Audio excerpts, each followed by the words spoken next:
Hey, this is Steven Platinum, your friend in wrestling, with Platinum versus AEW Dynamite. This time it's on Thursday. I'm actually doing it right after the show for the first time because I have a number of crazy things to do tomorrow, starting very early in the morning, and some of them are wrestling related. I'm looking forward to the Rumble Jack tomorrow night. Hopefully, somebody whips their phone out and broadcasts it live so I can see it as it happens. In any case, it's nice to have Southern Honor Wrestling back. But we're here to talk about Dynamite. And they promote before the show starts.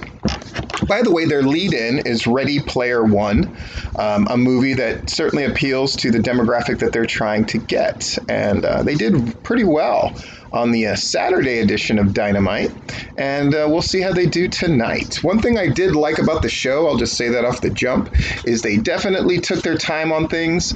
There was not the feeling often when they're on Wednesday night against NXT. There's a feeling that they're trying to get you to not change the channel to the other guys. But there was less of that sort of sense of urgency, but that didn't mean that it wasn't an effective show. In fact, I kind of like that they allowed some segments to kind of unfurl instead of this idea that we always had to compete constantly to stop you from changing the channel. That they kind of trusted the storytelling going on. A lot of building up for All Out, and a little bit of their show that'll be back next Wednesday. Though it was interesting that they said next Wednesday, and they go, as of now. Somebody mentioned that, and I thought that was amusing. And in light of what we're having with the NBA games being canceled yesterday, and, things are just really up in the air. Dynamite's got their crowd back. Now, it's only 10% capacity. They made that crystal clear. But was it great having a live audience reaction to certain things? Yeah, I think it definitely makes a difference. And so it's their easy counter to the Thunderdome, and we can debate on how effective it is, but it's no doubt that it's nice having a crowd watching wrestling again.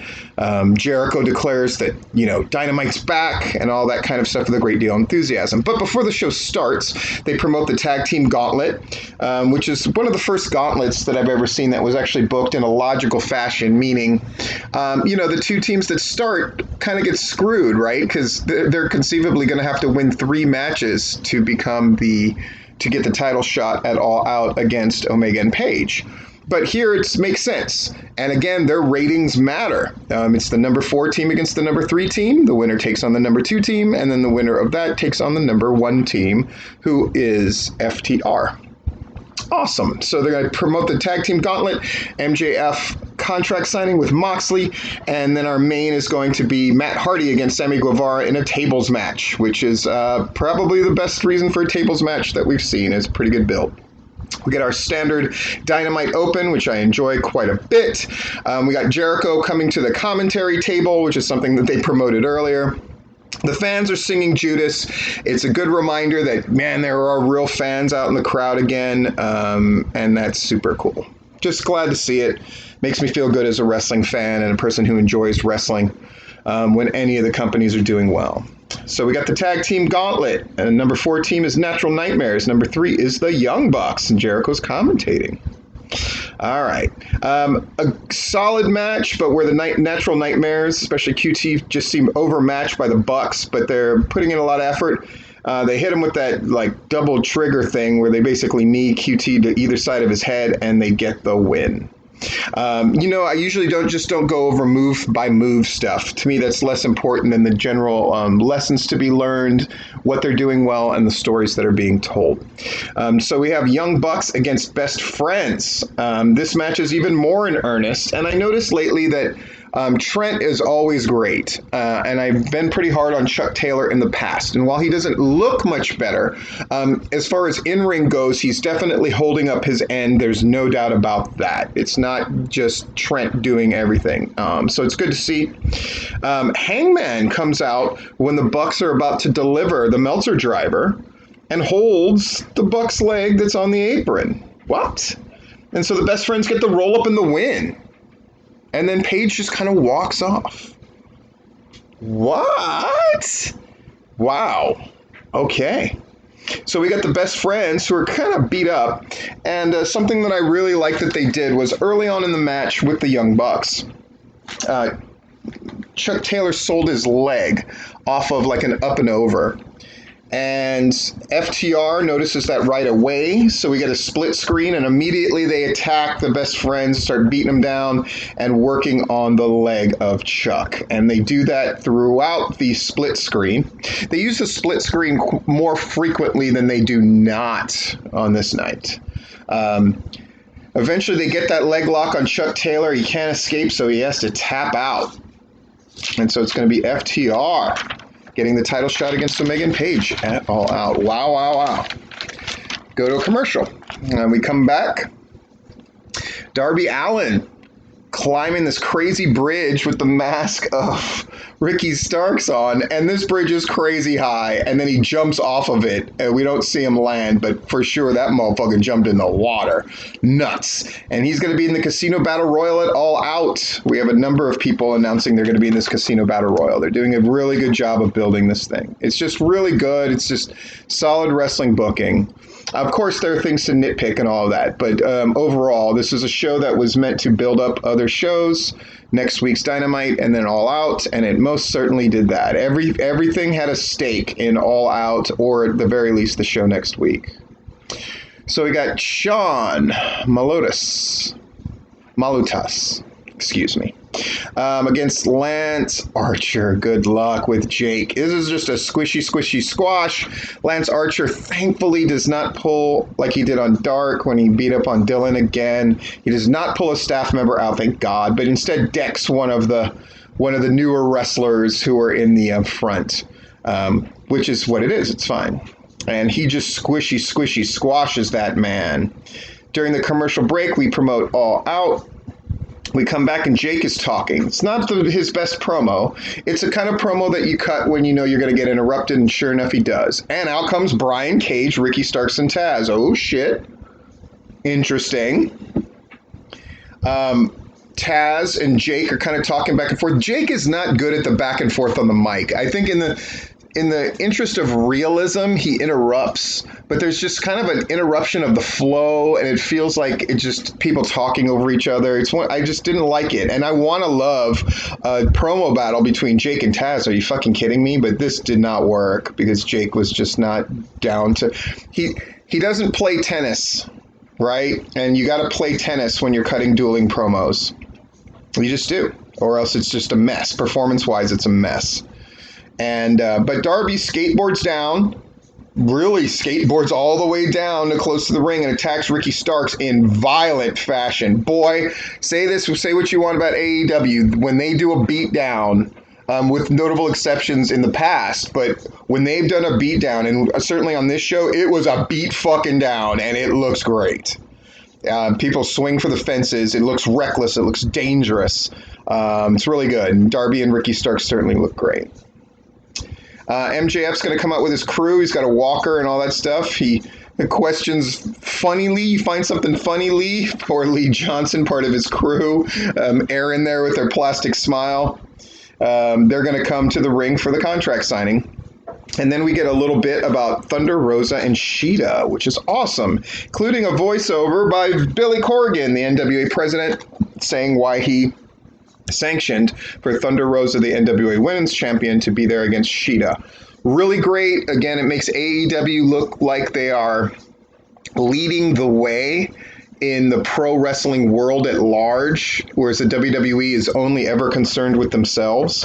It's just a good look all around. I'm a big fan of Thunder Rosa and a big fan of Shida. So I'm looking forward to that and they have a nice little thing where they sign the contracts, but it's really about Thunder Rosa kind of playing with her mind, kind of touches her title belt. Shida yanks that away, doesn't like that. Thunder Rosa puts her fist right under Shida's chin, very like, it felt much more like a MMA, UFC kind of thing, which is not a bad way to go.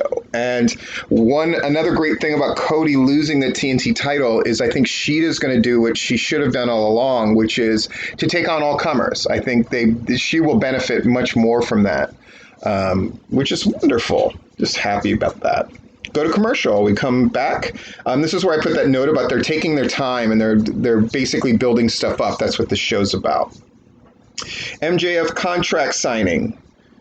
He wants the paradigm shift banned. Moxley comes out.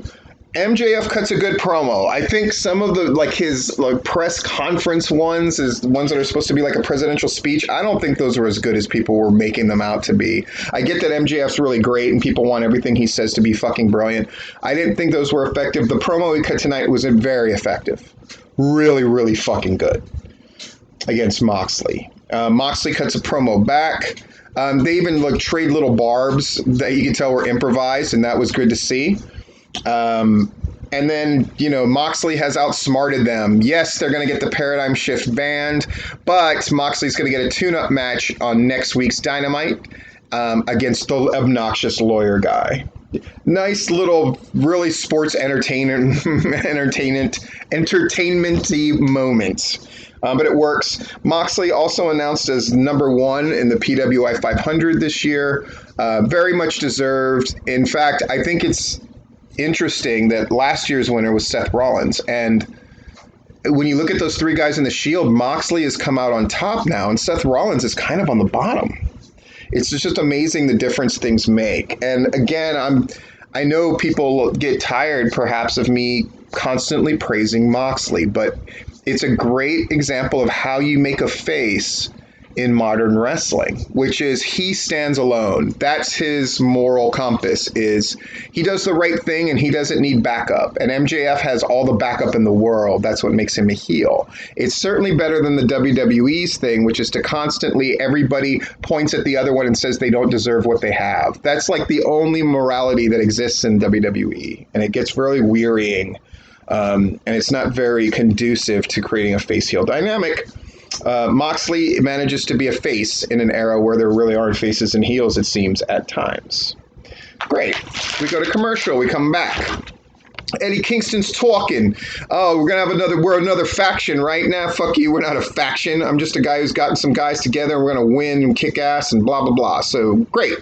Match number 3, Butcher and Blade and the Lucha Brothers, who had their unbeaten as an 8-man team streak broken on Dark, which broke my heart. Taking on Griff Garrison, or no, maybe it was on Dynamite on Saturday. Sorry, I think that's right. Against Griff Garrison, hey, Brian Pillman Jr., Sonny Kiss, and Joey Janela. It's actually a good little match here in the beginning. They definitely let Sonny Kiss shine a little bit. During this match, before they go to the break, they promote the fact that Sammy's going to be wrestling Hardy in a tables match in the main. Again, just good, basic, keep them for the whole show stuff. Split screen. It's basically Joey Janela's taking the heat, which shocks me. I thought it would be Griff Garrison. The package pile driver on the apron was bananas. The finish, which was like a double underhook where the guy's feet were on the ropes. This was on Pillman. And then, of course, Phoenix tightrope walks and then stomps on his back as he flips him over in a move. It's fucking bananas. It's just fucking bananas. Pillman takes that pin, unfortunately, from the Lucha Brothers. So Butcher and Blade and the Lucha Brothers, who are working in lockstep. Many times I loved how they just rushed across the ring and beat up everybody on the other team and then came back. It really did show they were working in lockstep, and Eddie Kingston's got them on the same page. Good stuff. And then Kingston says all 5 of us, Butcher, Blade, the Lucha Brothers, and himself, are going to be in the Casino Battle Royale. They basically comprise 5 out of the 21, so almost 25% of the people that are going to be in this thing, and one of them is going to win that motherfucking thing. Okay, great. Recap of Brody Lee demolishing Cody and the Nightmare Family. The Dark Order, without Brody Lee or Anna Jay, come out with a coffin. Evil Uno is taking the mic and does a pretty fair job. He talks about all the spoils that they got, the stuff that they bought, the cars and the lawnmowers.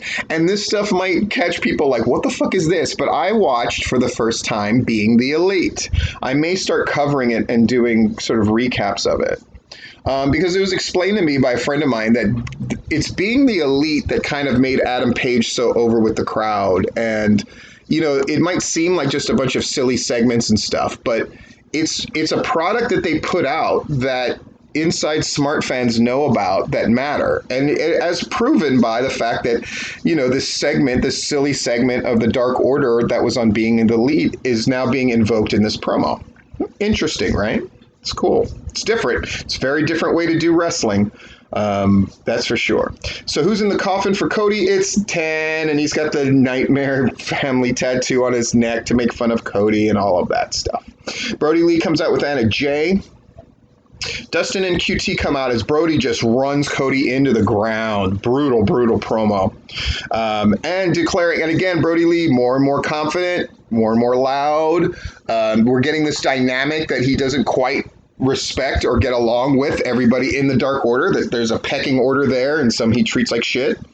Got all of that. Dustin comes out, and then QT comes out, and they get beat the fuck down. Scorpio Sky comes out in a great moment and is whipping ass all over the place, which is a good look for him and a good first match for Brody Lee for the title eventually, I think. Anna Jay gets in his way, slaps him. Anna Jay as the sort of evil queen killing vixen, I approve. It's a great role. Slaps him. Scorpio Sky not sure what to do about that, but it allows Brody to attack him from behind. So now he's getting beat down. They're all getting beat down. Brody Lee and Anna Jay get out of there, while everybody else is just demolishing Dustin, QT, and Scorpio Sky. Matt Cardona comes out, hits the Rough Rider, or whatever they're calling it now, on one of them, comes out, kicks ass, everybody scatters. Matt Cardona, okay. They're getting everybody involved tonight, man. We've seen everybody. All the people that are going like, where's this dude with Ben? And where's that dude Ben? We're seeing him. Right before they go to break, they promote the fact that Britt Baker is going to have her handicap match, which is her, though she's not going to wrestle. She's going to stay in that chair.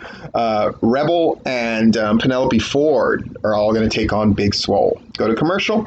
During the commercial, we get an all-out promo, the MJF promo of him and Moxley.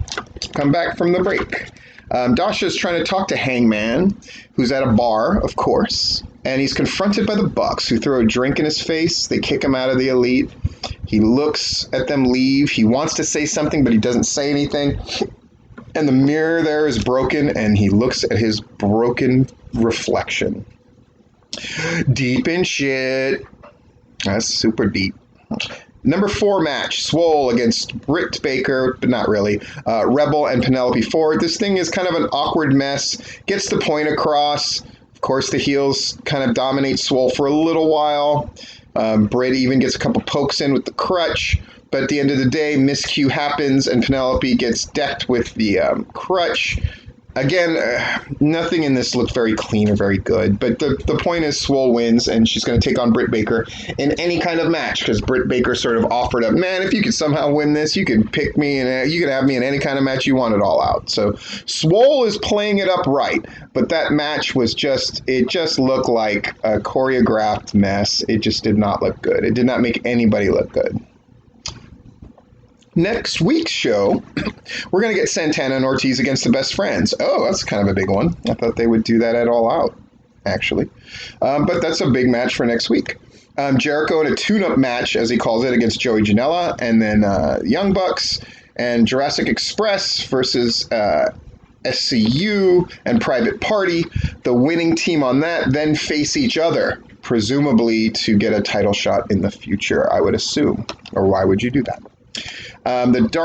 Tay Conti's at ringside, who I was very impressed by in the women's tag team tournament cup, the Deadly Draw.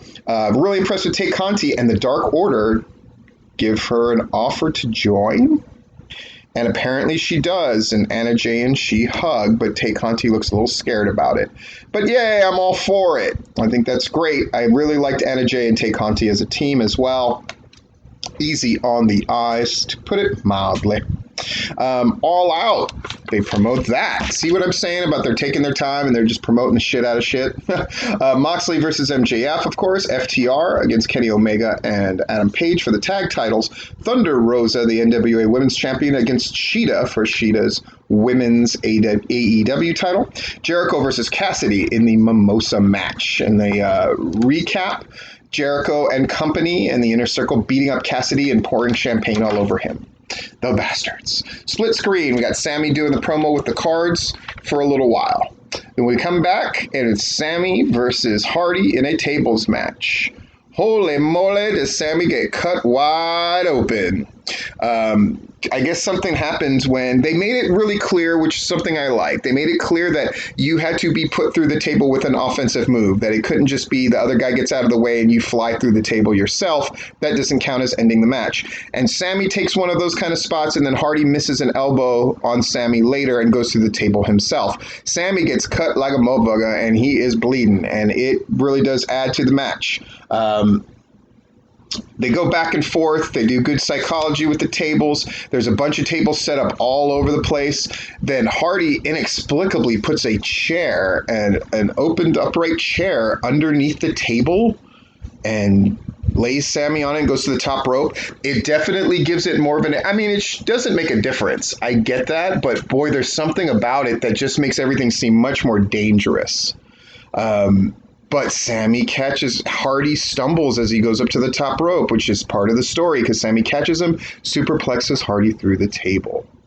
Jericho is super happy, says this is the greatest ending of Dynamite, and then right then Orange Cassidy comes running across the entranceway, the entire stage area of the entranceway, and tackles Jericho, taking him into the back thing. Jim Ross and Tony Schiavone saw this great, like, holy shit. They're brawling, getting pulled apart, brawling some more, and it's on like popcorn. And a great way to end the show, a very good show. There were definitely a couple things that need to be looked at. I'm still a big contender that they need an adult in the room to kind of look at some of this stuff just for detail's sake. But this show was very good. And running unopposed, I'll be curious to see how it did. This has been Platinum versus AEW Dynamite for August 27th, 2020. Thanks for listening. I really appreciate it.